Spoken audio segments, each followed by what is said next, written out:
하나님 말씀 보시겠습니다. 시편 73편 28절 한 절 말씀을 한 목소리로 합독합니다. 다 같이 28절 시작. 하나님께 가까이 함이 내게 복이라. 내가 주 여호와를 나의 피난처로 삼아 주의 모든 행적을 전파하리이다. 아멘. 하나님께 가까이 함이 복이래요. 여러분, 어떠한 상황에도, 힘들고 어려워도 기쁨의 상황에도 하나님 앞에 나아가고 더 가까이 나아갈 수 있는 믿음의 성도들 되기를 주님의 이름으로 축원합니다. 여러분, 내가 구원받아 천국 갔다는 이 사실 얼마나 기쁜지요. 여러분, 항상 감사하며 삽시다. 요즘에 많은 분들이 또 코로나로 인하여 소천하시고 또 지병으로 암의 투병 중에 또 소천하신 분들이 제 주변에 많이 있어 너무 마음이 안타깝습니다. 그래서 제가 한 가지 느낀 것은 내가 이렇게 건강한다는 것도, 예배드린 것도 너무 감사하다. 자식들이 건강한 것도 감사하고, 부모님이 건강한 것도 감사하고, 내가 이 자리에 예배 드릴 수 있다는 것도 너무너무 감사하다. 여러분이 항상 감사하며 삽시다. 오늘 하나님께로 더 가까이 갑니다라는 주제의 말씀을 가지고 말씀을 선포할 때 여러분 큰 은혜 받으시고, 어떠한 상황에도 다른 방법이 없습니다. 나를 조종하시고 구원하신 우리 예수 그리스도 앞에, 하나님 앞에 더 가까이 갈 때 모든 회복의 역사, 치료의 역사, 능력의 역사가 저와 여러분 가운데 강력하게 임할 줄 믿습니다. 사람은 절대로 혼자 살 수 없습니다. 더불어 함께 사는 것이 인생이라고 그랬어요. 이 사회도 같이 더불어 가는 사회라고 말합니다. 서로 그러면서 모방하고 배우고 살아가고 있는 거예요. 그러므로 서로에게 좋은 인상, 또 좋은 느낌과 좋은 관계성을 맺어 나가는 성도들이 돼야 됩니다. 특히 코로나 장기화로 인하여 많이 예민해지고 힘든 가운데 있습니다. 이 불안한 이때에 서로 축복하며 서로 기도하며 서로 힘이 되는 그런 관계성을 회복할 때 우리는 머지않아 놀라운 축복의 열매를 여러분 받게 될 줄 믿습니다. 특히 여러분 오늘 하나님께로 더 가까이 가야 되는데 내가 누구와 함께 하느냐에 따라서 우리의 인생은 달라지는 거예요. 그래서 친구 따라 강남 간다는 말도 있고, 좋은 친구 만나면 성공하고 나쁜 친구 만나면 망한다는 말들이 있고, 속담에도 나오듯이 우리가 어떠한 사람을, 어떠한 대상을 만나느냐에 따라서 여러분 달라진다는 것입니다.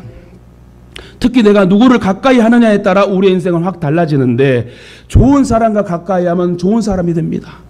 여러분, 내가 함께하는 사람이 좋은 사람이면, 나랑 만나는 사람이 좋은 사람이면 나도 좋은 사람이 되는 거예요.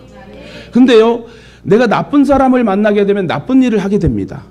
왜 그러냐면 그 악의 영향이 함께 하기 때문에 그래요. 예를 들어서 좋은 사람은 야, 저거 탐나는데 우리 슬쩍 할까? 그러면 좋은 사람이 안 돼, 하나님이 싫어하시는 일이야 하고 막아. 이럴 때 좋은 사람이 되고 나쁜 사람이 되지 않는 거지요. 늘 부정적이고 또 불평적인 말을 많이 하는 사람과 가까이 하면 나도 수다를 떠는 뒷담화하는 성도가 되는 것입니다. 그래서 그걸 근절하고 절대 화제를 바꾸면서 우리가 예수 그리스도인이니 우리가 말에 하나님 들린 대로 역사하시니 우리가 말 조심하자, 우리 축복의 말하자, 사랑의 말을 하자, 살리는 말을 하자. 이렇게 여러분 믿음으로 나아갈 때 하나님 그 입술을 주장하시고 그 입술의 권세로 역사하여 모든 환경을 나에게 능력으로 함께 하시며 복을 주시고 우리에게 행복을 주신다는 것이에요. 그래서 여러분 부정적인 사람이 되지 맙시다. 부정적인 사람은 자꾸 불평하는 사람, 아 내가 왜 이러지 막 이런 사람과 함께하면 부정적인 사람이 돼. 그래서 우리의 마음속에 내가 착한 사람과 좋은 사람과 내가 항상 긍정의 마인드를 가지고 나아가게 되면 하나님은 긍정의 사람이 되게 하시고 축복의 사람이 되게 하신다는 거예요.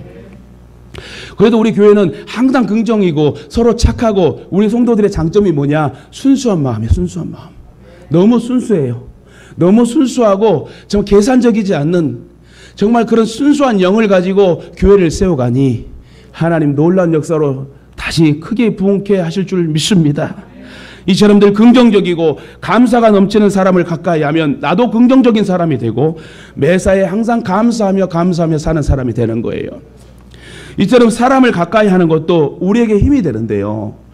만물의 창조주 하나님, 나를 구원하여 예수 그리스도 찢기시고 우리를 구원시켜 천국 가게 하신 하나님과의 가까이 하면 얼마나 귀하고 좋은 일입니까?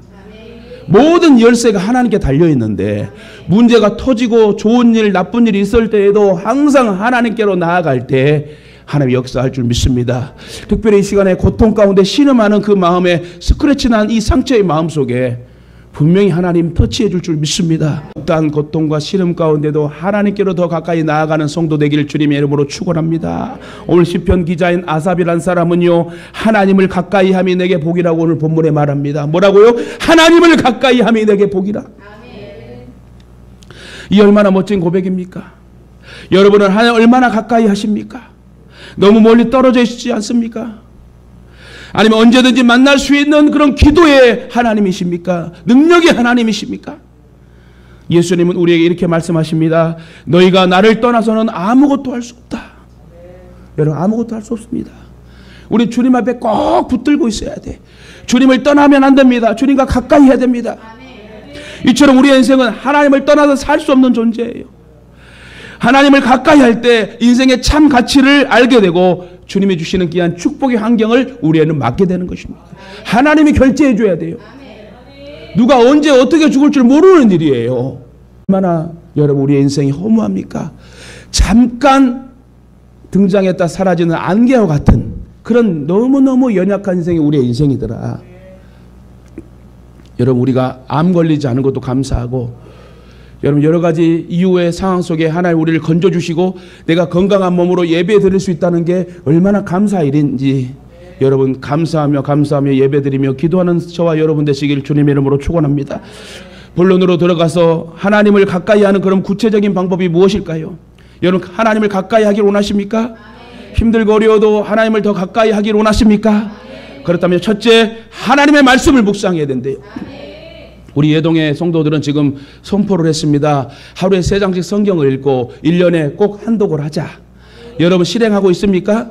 꼭 여러분 한번 실행해서 하나님 말씀의 오묘한 기적의 역사가, 시묘막측한 역사가 저와 여러분의 귀와 눈과 마음의 여러분 몸과 환경 속에 역사하시길 주님의 이름으로 축원합니다.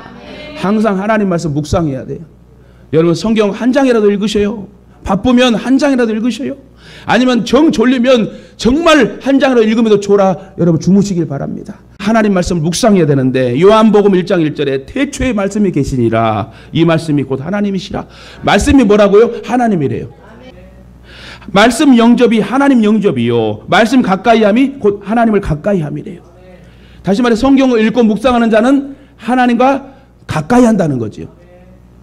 그 하나님 말씀을 계속 듣고 읽고 여러분 막 묵상하는 자들은요, 기쁨이 넘쳐요. 평강이 넘쳐요. 꿈이 막 커져가고 안목이 넓어지는 거예요. 여러분 세계 여행을 하다 돌아오다 보면요, 자녀들이 대학 들어가서 또 군대 가기 전에 이렇게 배낭여행을 한번 하잖아요. 여러분 자녀들이 꼭 한번 추천해서 배낭여행 한 번씩 세계 일주를 한번 하고 오라고 하세요. 그러면 각 문화와 사람과 사는 방식과 착한 사람 나쁜 사람 모든 추위와 더위와 모든 환경 속에서 그들의 문화를 배우고 진짜 이 경제관념과 문화 개념과 이런 모든 걸 깨닫고 안목이 넓어져서 온 사람은요, 혼자 홀로서기 할 수 있어요. 어떤 어려움이 있어도 내가 이겨내야 되겠다. 내가 이럴 때는 이런 상황의 사람들을 보고 내가 봤으니 깨달았으니 경험했으니 나도 이렇게 해서 이겨내리라, 일어나 걸으리라, 이런 안목이 있다는 것이에요. 그런데 여러분 말씀이 우리에게 살아 움직여 우리를 꿈틀거리게 하고 기적을 베푸시는 능력의 역사가 있기 때문에 하나님의 말씀을 읽다 보면요, 비전이 생기는 거예요. 꿈이 생기는 거예요. 응답이 되고 치료가 되고 여러분 회복의 역사가 임하는 게 말씀이에요. 근데 여러분 아침이나 저녁이나 낮이나 항상 시간 될 때 하나님의 말씀을 묵상하여서 우리 이번 성도 2년에는 10주년 기념으로 전 성도가 일독을 하며 하나님 앞에 귀한 선물 받고 상급 받는 간증하는 입술 되길 다시금 주님의 이름으로 축원합니다. 하나님을 가까이 하려면 항상 말씀을 가까이 해야 된다. 시편 1편에 복 있는 사람은 오직 여호와의 율법을 즐거워하며 묵상하는 자로다. 복 있는 자가 뭐래요? 복을 받으려면, 또 복이 있게 한다면, 복이 있게 하려면 여호와의 말씀을 즐거워하래요. 하나님의 말씀을 즐거워하고 묵상해야 된다. 여러분 요즘 너무 그 TV들이 잘 나와서 TV 채널과 프로그램들이 잘 나와가지고 영화와 드라마들이 너무 많이 쏟아지고 있습니다. 영화 같은 거, 드라마 같은 거 하나 잘 나오면은 시리즈로 있어가지고 한 편이 끝나면 안 볼 수 없는 그런 상황으로 꼭 제작을 해요.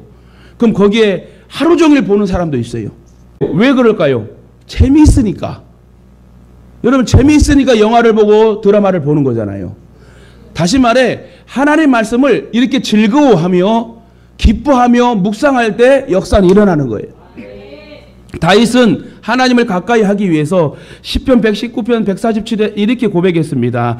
내가 날이 밝기 전에 부르짖으며 주의 말씀을 바라싸우며 주의 말씀을 조용히 읊조리려고 내가 새벽녘에 눈을 떴나이다. 아침 일찍 일어나 그는 하나님의 말씀을 묵상하고 사모하고 기쁨으로 시작을 했다는 것입니다. 이처럼 다윗은 주야로 말씀을 사모하며 묵상했을 때 하나님은 그를 끝까지 책임져 주시고 여러분 모든 영광을 그에게 주었습니다. 미국의 백화점왕 워너메이커에게 한 기자가 이렇게 질문을 했습니다. 회장님께서 지금까지 투자한 것 중에 가장 성공적인 투자는 무엇이었습니까? 하고 기자가 물어봅니다. 그랬더만 그는 조금도 머뭇거림 없이 이렇게 대답했다고 그래요. 그것은 내가 10살 때 최고의 투자를 한 적이 있습니다. 그때 나는 $2.75를 주고 예쁜 가죽 성경 한 권을 샀습니다. 이것이 내 인생에 있어서 가장 위대한 투자였습니다. 왜냐하면 성경이 오늘의 나를 만들었기 때문에 그렇습니다. 기자가 다시 물었습니다. 그러면 회장님, 예쁜 가죽 성경만 구입하면 성공할 수 있습니까? 아니요, 전혀 그렇지 않습니다. 먼저 하나님을 믿고 하나님 말씀을 실천해야지요. 하나님을 신뢰하고 즐겁고 기쁘게 일하다 보면 그 성공은 어느새 내 자신 옆에 다가와 있는 것을 발견할 것입니다. 하나님의 말씀을 묵상하고 행동으로 실천할 때 복이 많은 거예요. 그래서 여러분, 저와 여러분이 하나님의 말씀을 사모하고 매사에 만사에 묵상하며 시간 나는 대로 하나님의 말씀을 묵상하며 여러분 마음과 생각을 조정받기를 주님의 이름으로 축원합니다. 두 번째, 하나님을 가까이 하는 구체적인 방법은 예배를 삶의 우선순위에 두고 기도해야 된다는 거예요. 뭐라고요? 모든 일이 있지만 예배를 제일 우선순위로 둬야 돼요. 예배를 드리는 것을 하나님 제일 기뻐합니다. 예배를 드릴 때 크게 역사를 하십니다. 물론 어느 곳에 일하고 움직일 때마다 하나님 지키고 보호하셔 주시지만 우리가 마음을 정돈하고 예배 드릴 때 하나님은 강력하게 우리의 마음에 평안을 주신다는 거예요. 여러분, 속상하고 괴롭고 풀리지 않는 일들이 있습니까? 예배 드릴 때 풀리는 거예요. 예배 드릴 때 하나님 소망을 주시고 예배 드릴 때 우리의 마음속에 평강을 주시는 거예요. 예배 드릴 때 우리의 모든 육신의 질병을 치료하는 거예요. 여러분, 이왕이면 성전에서 예배 드리면서 치료되길 바랍니다. 이왕이면 성전에서 예배 드리다가 해결되길 바랍니다. 이왕이면 성전에서 예배 드리다가 응답받길 바랍니다. 할렐루야! 이게 여러분 성전의 위대함이에요. 피로 값주어 세우친 이 귀한 성전에서 예배드리고 기도할 때 역사가 일어나니 어떤 권사님들이 그렇게 고백해요. 목사님, 저는 목사님과 예배드리고 목사님 무릎에서 나는 이렇게 편히 목사님 기도받고 찬양하면서 나는 죽고 싶어요. 아, 그렇게 할 수 있어요? 왜요? 예배당에서 예배드리고 평안히 천국 가는 게 얼마나 큰 복입니까? 어디 가다가 막 길에서 뭐 이상하게 죽고 이거는 여러분 좀 그렇지 않습니까? 주님을 막 부인하며 땡깡 높여 막 이렇게 주님을 부인하며 죽는 사람들도 있고. 그러나 여러분, 우리가 예배드리다가 수명이 되어서 하나님이 탁 데려가실 때 얼마나 멋진 그잖아요. 그렇게 소천하신 분들은 얼굴에 수심이 없어요. 평안이 있어요. 근데 세상 사람들과 기독교인들의 죽음의 차이를 좀 보면, 저도 교회장을 하며 입간식을 많이 했잖아요. 입간식을 거행하며 볼 때 세상 사람들은요 얼굴이 막 찡그려요. 진짜 이상해. 죽어서도 인상이 안 좋아. 근데 예수 믿고 평안히 죽은 사람은요, 와, 되게 평안한 얼굴로 가셔요. 할렐루야. 근데 꼭 예수 믿다가 꼭 또 찡그리며 죽은 사람도 있어. 물론 아파서 그럴 수 있지만 정말 또 어떤 분은 또 예수를 제대로 믿지 못하고 죽을 때 그런 인상도 있겠지만 우리는 어쨌든 예수 잘 믿고 평안한 얼굴로 후손들에게 보이면서 은혜를 끼치고 하늘나라 갔으면 좋겠습니다. 예배를 드리는 것을 여러분 기뻐하시길 바랍니다. 주님은 예배하는 자를 찾으신대요. 예배에 성공하는 자가 인생을 성공적으로 살아갈 수 있어요. 특히 예배자로 살며 기도하면 하나님께서 가까이 하십니다. 시편 145편 18절에 여호와께서는 자기에게 간구하는 모든 자, 곧 진실하게 간구하는 모든 자에게 가까이 하시는도다. 다시 말해 하나님 앞에 나오는 예배자에게 하나님이 가까이 하신대요. 이처럼 하나님은 기도하는 자에게 예배 드리는 자와 항상 함께 하시고 가까이 하십니다. 미국의 유명한 노만 빈센트 펄 박사는요, 이래 말했습니다. 누구든지 매일 아침 15분만 기도하면 인생에도 결코 실패하는 법이 없다. 정말 예배자로 살며 간절히 기도한다면 15분일지라도 하나님을 만날 것이기 때문입니다. 우리가 기도하되 또 회개하며 하나님의 뜻과 겸손을 구하며 기도해야 됩니다. 그래야 하나님과 더 가까워지는 거예요. 여러분 한 15분만 기도합시다. 하루에 15분 기도 못합니까? 아침에 5분, 점심 먹고 5분, 저녁 먹고 5분, 5분씩 15분 여러분 기도하면요 역사가 일어나는 거예요. 막 1시간 2시간에서 역사하는 것보다도 여러분 그냥 5분씩만 해도 여러분의 자녀와 환경과 여건과 모든 진로와 미래에 여러분 꿈을 주신 하나님이기에 여러분 5분씩만 해도 기도해도 하나님 우리 기도를 꼭 들어주신다. 시편 34편 18절에 여호와는 마음이 상한 자를 가까이 하시고 충심으로 통회하는 자를 구원하시는도다. 우리 이사야 57장 15절 한번 봅시다. 다 같이 이사야 57장 15절 시작. 지극히 존귀하며 영원히 거하시며 거룩하다 이름하는 이가 이와 같이 말씀하시되 내가 높고 거룩한 곳에 있으며 또한 통회하고 마음이 겸손한 자와 함께 있나니 이는 겸손한 자의 영을 소생시키며 통회하는 자의 마음을 소생시키려 함이라. 여러분 하나님은 겸손한 자의 기도를 받으신대요. 나는 아무것도 할 수 없습니다. 연약합니다 하고 내가 겸손히 주 앞에 무릎 꿇을 때 우리의 영을 소생시켜 주시고 우리의 자복하는 심령의 통해 회개를 받으시고 우리에게 놀라운 평강을 주시는 거예요. 사람이요 진짜 건강하려면 마음이 건강해야 되겠더라고요. 마음에 한번 상처를 받게 되면요 육신도 아프게 되고 만사가 귀찮게 되는 거예요. 근데 제일 중요한 것은요 그 마음을 하나님 앞에 평강을 달라고 기도하고 하나님 평강을 주셨을 때 우리의 몸과 마음이 건강하게 되는 거예요. 여러분 가족 중에 누가 암 걸린 분이 계시면 주변의 가족들이 얼마나 힘듭니까?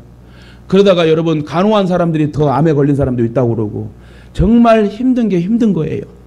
그러나 여러분 그 마음속에 진짜 형용할 수 없는 하나님이 주신 평강의 마음을 받게 되면 진짜 비전을 갖게 되고 기도할 수 있다는 것이죠.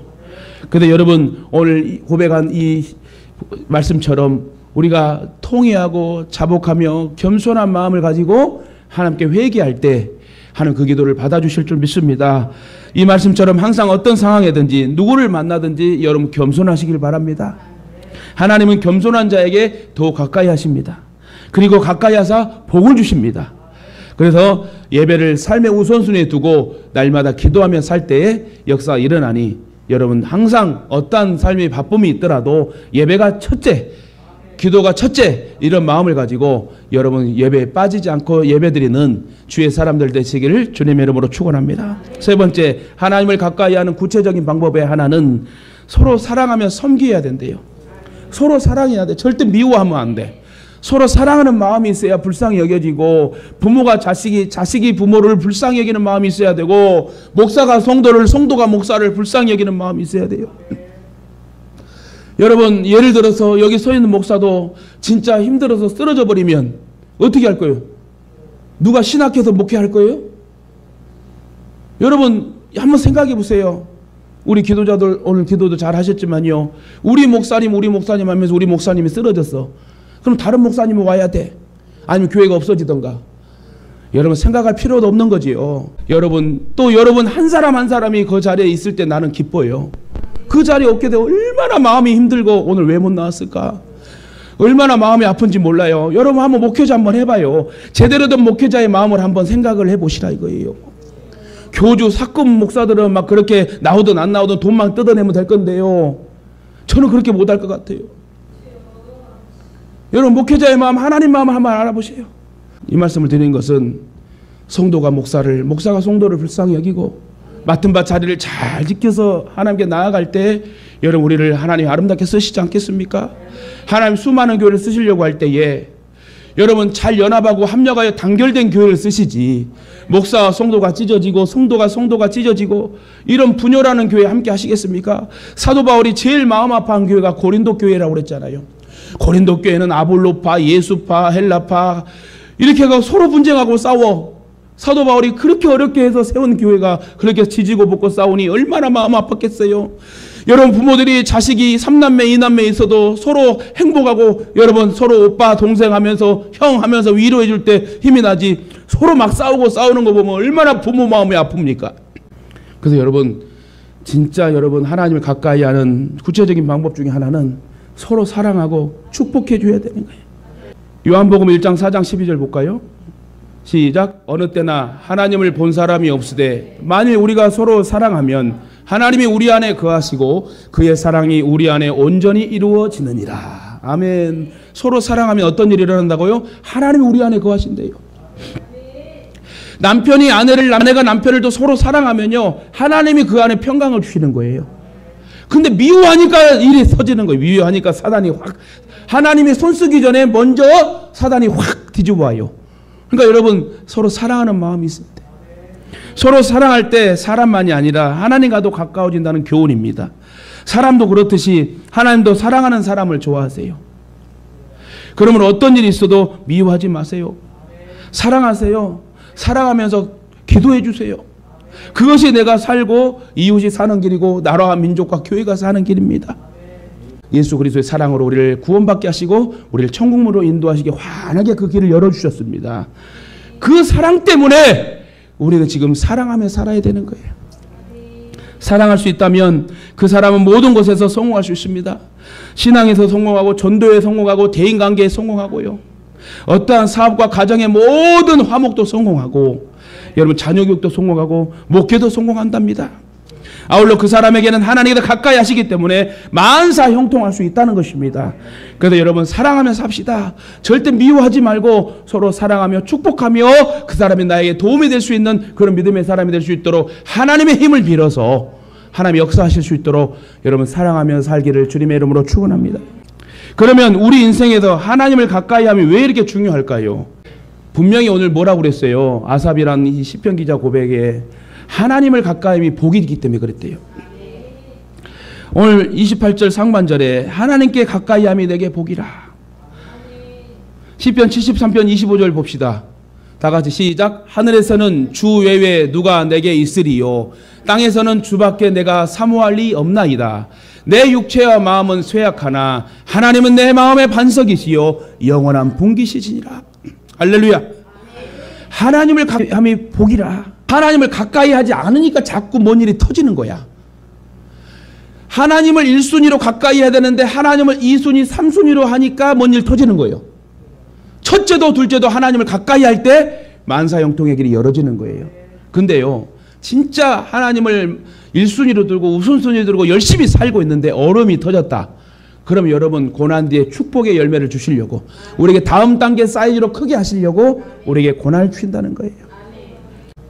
여러분 하나님을 가까이 하는 방법을 잠깐 살펴보면 야고보 4장 8절인데요. 야고보 4장 8절 한번 봅시다. 시작. 하나님을 가까이 하라. 그리하면 너희를 가까이 하시리라. 죄인들아 손을 깨끗이 하라. 두 마음을 품은 자들아 마음을 성결하게 하라. 아멘. 하나님을 가까이 하고자 하는 간절한 소원이 있어야 돼요. 하나님을 가까이 하라. 그리하면 너희를 가까이 하시리라. 하나님을 더욱 가까이 하고자 하는 열망이 우리 안에 솟아나야 되는 거예요. 그리고 하나님은 거룩하신 분이기에 우리가 더 정결해야 된다고 말을 합니다. 죄인들아 손을 깨끗이 하라. 두 마음을 품은 자들아 마음을 성결케 하라. 오늘 예배드리는 저와 여러분 마음속에 하나님 한 분만으로 만족해야 돼요. 하나님 한 분만 채워줘야 돼요. 예배드릴 때 다른 근심과 걱정에 세상 것이 있다면 여러분 두 마음을 품은 자입니다. 죄 문제가 해결되지 않아 하나님을 가까이 할 수 없어요. 하나님 죄를 싫어하기 때문에 죄를 철저하게 정리하고 하는 게 나아가는 것입니다. 오늘 우리가 이렇게 하나님을 가까이 하며 예배드릴 수 있는 것은 예수님의 은혜입니다. 예수 그리스도께서 우리의 모든 죄를 사하시고 십자가의 물값비를 쏟으시고 3일 만에 부활하여 다시 오겠다 약속하신 주의 부활의 소망의 비전이 말씀이 우리에게 있기 때문에 우리가 지금 예수 믿고 있는 거 아닙니까? 그러므로 우리는 예수 그리스도의 십자가를 바라봐야 돼요. 나의 전 존재가 그분의 피로 인하여 거룩하게 되었음을 여러분 믿으십니까? 다시 말해 예수님의 십자가의 공로로 내가 살고 있음을 여러분 믿으십니까? 그러면 우리는 더도 말고요, 아무리 힘들고 어려워도 나는 예수, 오직 예수, 사도 바울과 같이 내가 내 믿음을 지켰으니 후로는 의로운 재판장이신 예수 그리스도가 나에게 상급을 주실 것이다. 여러분 믿음을 가져 조금만 더 인내합시다. 나는 분명 구원받았고 예수님을 영접했는데 하나님과 멀어진 것처럼 느껴진 이유가 무엇입니까? 그 이유는 하나님과의 교제가 없고 하나님을 우선순위로 두지 않았기 때문에 그래요. 하나님과의 교제를 가로막는 게 무엇입니까? 죄라는 거예요. 죄. 하나님과 친밀하기 위해서는 악한 것은 그 모양이라도 버리래요. 생각도 하지 말라는 거예요. 죄와 피 흘리기까지 싸워야 된다고 합니다. 우리의 정욕과 욕심을 십자가에 못 박아야 된다는 거예요. 그러면 하나님이 우리를 가까이 하신답니다. 하나님의 임재와 능력을 누릴 수 있습니다. 우리 인생에서 하나님 가까이 왜 또 중요하냐고요? 하나님의 복음을 전파하기 위해서. 오늘 28절 하반절에 주 여호와를 나의 피난처로 삼아 주의 모든 행적을 전파하리이다. 복음이 무엇입니까? 복음은 우리 인생의 모든 문제를 해결하신 예수 그리스도의 십자가의 승리입니다. 하나님의 관심은 늘 영혼 구원에 관심이 있어요. 그러므로 하나님을 가까이 하는 사람은 하나님의 관심에 주목하며 그분의 뜻에 순종하며 살아요. 바울의 인생의 목적이 무엇이었습니까? 오직 복음 증거하는 일을 제일 우선순위로 두었어요. 왜요? 예수 그리스도를 사랑했기 때문에. 하나님 우리가 소유한 복음을 이웃과 나누기를 원해요. 여러분 자녀와 부모에게 복음을 전하도록 여러분 22년도도 1월부터 계속 복음이에요. 복음. 전도하라는 거예요. 전도. 아무리 힘든 위기의 상황이라도 전도하자 이겁니다. 여러분 부모님 교회 나가십니까? 여러분 자녀들 지금 교회 나가십니까? 예수 믿고 구원 받았습니까? 여러분 우리가 찔림을 주셔서 분명히 나를 통하여 내 부모님과 가족과 자녀가 예수 믿는 역사에 있을 줄 믿고 여러분 끝까지 기도하며 그들이 구원받을 수 있도록 여러분 함께 나아가시길 바랍니다. 복음의 통로가 돼야 됩니다. 우리가 복음을 전할 때 주님과 더욱 친밀하게 돼야 돼요. 주님이 베푸시는 그 사랑을 더욱 누리게 됩니다. 그러면 특히 불신자를 볼 때마다 불쌍히 여기면서 구원에 대한 열정을 회복하시길 바랍니다. 예수님도 제자들에게 유언을 남기셨습니다. 모든 족속을 제자로 삼아라. 땅끝까지 이르러 내 증인이 되라. 오직 복음만이 인류의 희망이요 소망입니다. 지금 코로나 때문에 나도 신앙 지키기 힘들어 이렇게 생각하지 말고 오히려 코로나 때문에 더 성장한 기업도 있고요. 코로나 때문에 더 성장한 인물들도 있어요. 자꾸 안 되는 것만 보지 말고 기지개를 펴고 일어나 다시 걸을 때 여러분 이불을 딱 차버리고 다시 일어나 찬물로 세수를 딱 하고 다시 일어나 말씀주의로 살 때 복음주의로 살 때 하나님 누구를 쓰시겠습니까? 이불 속에 잠자는 자를 쓰시겠습니까? 일어나 세수하고 목욕하고 내가 주님을 위해 살겠습니다 하는 사람을 쓰시겠습니까? 여러분 일어나 걸읍시다. 마음과 말로 생각만에 멈추지 말고 주님 사랑한다면 이제 행함으로 옮기세요. 근데 주님도 말합니다. 정말 모든 족속으로 제자를 삼아라. 땅끝까지 이르러 내 복음의 증인이 되라. 오직 복음만이 우리의 민족이 살 길이고요. 우리 가정이 살 길이고 우리 교회가 살 길입니다. 이제 10주년 됐어요. 여러분 다시 10주년을 바라보며 열심히 하면 하나님 더 좋은 거 주시지 않겠습니까? 기대를 가지고 꿈을 가져야 돼요. 목적과 꿈이 있는 사람 망하지 않습니다. 우리 하나님만 바라봅시다. 인간은 믿을 게 못 돼요. 하나님만 믿어야 돼요. 세상은 믿을 게 못 돼요. 하나님만 믿어야 돼요. 여러분 시편 73편 27절에 무릇 주를 멀리하는 자는 망하리니 음녀같이 주를 떠난 자를 주께서 다 멸하셨나이다. 여기서 멀리하는 자, 떠난 자는 음녀라고 말합니다. 즉 성실하지 못한 자를 의미해요. 시편 73편은 하나님을 떠난 자들의 모습을 묘사해 줍니다. 시편 기자인 아삽은 다윗과 같은 시대의 인물로서 성전에서 찬양하는 일을 담당하는 찬양 리더였어요. 그의 고민은 이 세상에서 사는 악인들이 더욱 형통해지는 것을 보고 너무 마음 아팠어요.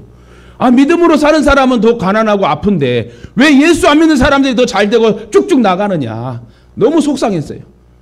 그러려면 나도 예수 안 믿지라는 그런 마음이었을 거예요. 그래서 그는 이렇게도 고백했어요. 나는 거의 넘어질 뻔하였고 나의 걸음이 미끄러질 뻔하였으니 이는 내가 악인의 형통함을 보고 오만한 자를 질투하였습니다. 나는 진짜 찬양하며 하나님 보며 믿음으로 살고 기도하며 무릎으로 낙타 무릎으로 가는데 하나님을 예배하고 하나님 앞에 제사 드리지 않는 자는 더 성장하는 것을 보니 그 오만한 자들을 내가 질투하고 있더라는 거예요.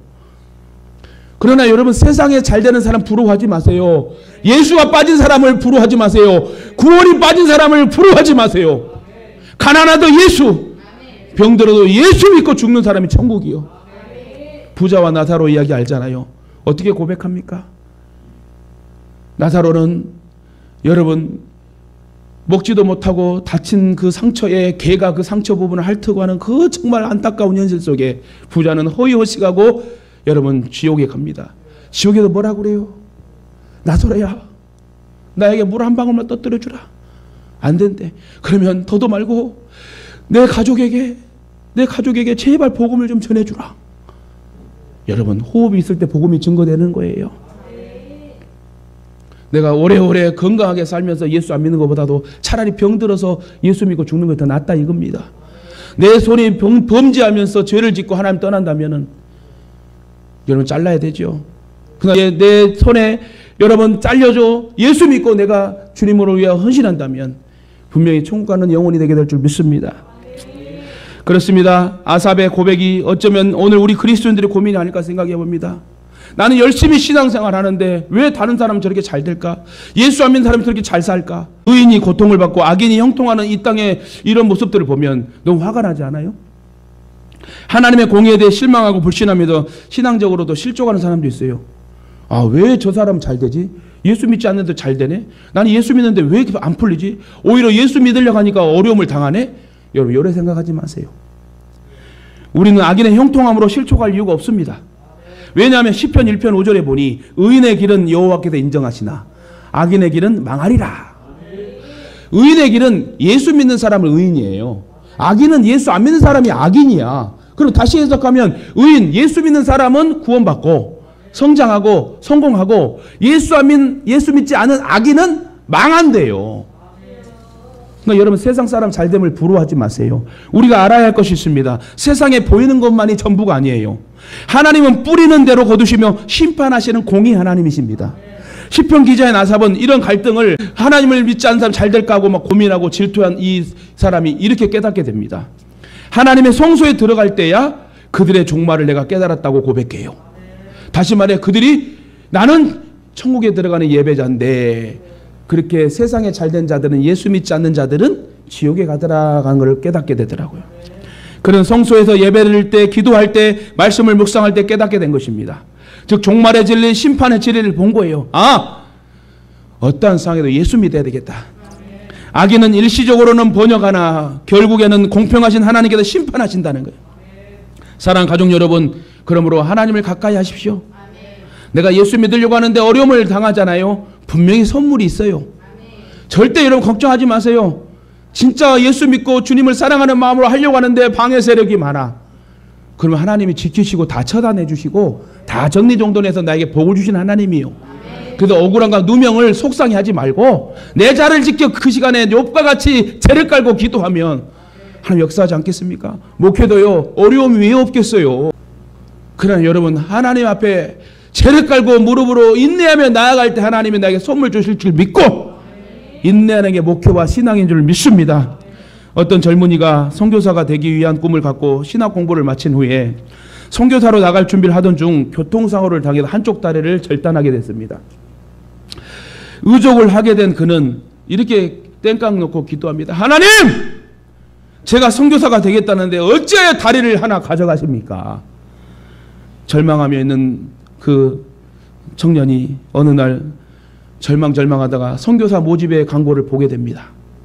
그는 설마 나같이 발 없는 사람이 선교사가 될까 하고 한번 넣어봤답니다. 설마 나 같은 사람이 될 수 있을까 하며 신청을 했는데 합격을 해서 아프리카로 선교사로 나아갑니다.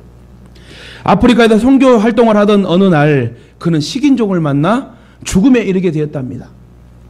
식인종들이 그를 잡아먹으려고 달려들자 그는 고무다리를 빼서 던졌답니다. 그러자 식인종들은 그것을 뜯어 먹어보더니 깜짝 놀라서 고무 냄새가 신기한지 먹어지지도 않고 씹히지도 않고, 아, 이거는 분명히 사람이 아니다. 잡아먹을 대상이 아니다. 신이신가 보다. 그래갖고 모든 식인종이 선교사 앞에 무릎을 꿇었대. 그제야 선교사는 자기의 다리가 하나가 없어진 까닭을 깨닫고 하나님, 남은 한 다리도 가져가시오. 그랬다는 이야기가 있더래요. 우리의 삶과 신앙에서 항상 덧셈만 있으면 얼마나 좋겠습니까? 그런데 하나님의 뺄셈에는요 반드시 원인과 목적이 있대요. 저는 이 마지막 이 말씀을 맺는 이 상황 속에서 이 덧셈 뺄셈의 이거를 보고 내가 좀 은혜를 받았어요. 한번 잘 들어보세요. 어저께 은혜 받고 여러분에게 이제 말씀을 전하는 거예요. 하나님의 뺄셈에는 반드시 원인과 목적이 있다. 하나님께서 우리에게 기적을 주시기 위해서 먼저 뺄셈 공부부터 시킨대요. 잘 들으세요. 너무 은혜가 돼서 여러분하고 같이 공유하기를 원해요. 그러니 하나님의 뺄셈 앞에 여러분 속상해하지 말고 원망하지 말고 불평하지 마시기 바랍니다. 뺄셈 앞에 원망하지 마세요. 반드시 그 뺄셈을 통해서 하나님이 준비하신 기적을 체험하게 하실 줄 믿습니다. 저와 여러분이 하나님께서 출제하신 뺄셈 공식 앞에 무릎을 꿇어 엎드림으로 풀어나가기 바랍니다. 아이들도요 산수를 할 때 수학을 할 때 덧셈은 잘해요. 뺄셈을 잘 못합니다. 아이들이 엄마 좀 뺄셈 숙제 좀 내지 마. 선생님은 왜 뺄셈을 숙제를 내줄까? 여러분 없어지고 떨어져 나간 것 때문에 슬퍼하지 말고 하나님의 뺄셈 공식을 잘 이해하시고 믿음으로 그 자리를 지키면 하나님은 더함으로 역사할 줄 믿습니다. 더함이 아니라 곱하기로 역사할 줄 믿습니다. 하나님의 뺄셈과 나눗셈의 공식이 우리에겐 당장 힘들고 어려운 고난의 슬픔이겠지만 분명히 더하기와 곱하기로 하나님이 역사할 줄 믿습니다. 여러분 짜장면 먹을 때 항상 곱빼기만 드셔요. 그 믿음 가지고 여러분 기도하세요. 저는 우리 아들이 아빠 나 이 좋은 집 사줄게요. 나 믿음으로 아멘 했어요. 여러분 무조건 나는 잘 믿어. 난 너무 잘 믿어 탈이야. 근데 생각해 봤어요. 아 하나님은 너무 잘 믿는 거 쓰는가 보다. 저는 그런 생각해 봤어요. 아 저렇게 잘 믿어 바보 아니야가 아니라 하나님 보실 때 그래 믿음은 두 눈에 목격되니. 뺄셈 공식 앞에서 마귀에게 시험 들지 마세요. 하나님을 가까이 하세요. 그러면 뺄셈의 공식을 능가하여 덧셈의 곱하기의 축복의 환경을 맞이하게 되고 여러분 정말 축복의 입술이 되게 될 줄 간증의 입술이 되게 될 줄 믿습니다. 여러분에게 상급과 기적을 주시기 위한 이 뺄셈의 고난과 이 환경이 절대 두려움이 아니고 속상함이 아니라 더하기 곱하기의 역사의 하나님이란 걸 발견하게 될 줄 믿습니다. 지금 당장 저와 여러분이 여러분 힘들고 어려운 그런 상황일지라도 이 뺄셈의 공식 앞에 다시 더하기의 역사하시는 귀한 하나님의 사랑을 여러분 체험하시길 주님의 이름으로 축원합니다. 말씀 맺겠습니다. 하나님을 가까이 함이 내게 복이라. 사랑 가족 여러분, 그러므로 더욱 하나님을 가까이 하십시오. 이제 교회를 세우는 일에 일꾼이 되셔야 돼요. 교회 리더가 되어 약한 자들을 세우고 돌보는 섬김이가 돼야 돼요.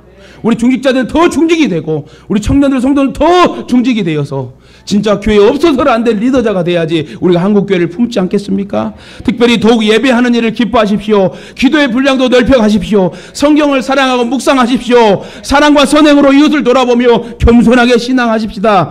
신앙생활은 끝없는 도전이요 창조 세계를 향한 비전이요 꿈이라고 합니다. 힘차게 여러분 달려가십시다. 다시 일어나 걸읍시다. 백절불굴의 신앙으로 7절 8기의 패기로 오뚜기같이 다시 일어나고 또 일어나고 또 일어나서 어떠한 일 상황 속에서 하나님 앞에 가까이 하여 5,000교회 비전을 가지고 기도하는 우리가 말로 그치는 것이 아니라 진짜 우리가 주님 나라 가기 전에 그 5,000교회가 세워지는 모습을 보고 하나님도 보고 우리에게 상급 주시고 받는 저와 여러분이 축복의 주인공 되시기를 다시금 주님의 이름으로 축원합니다.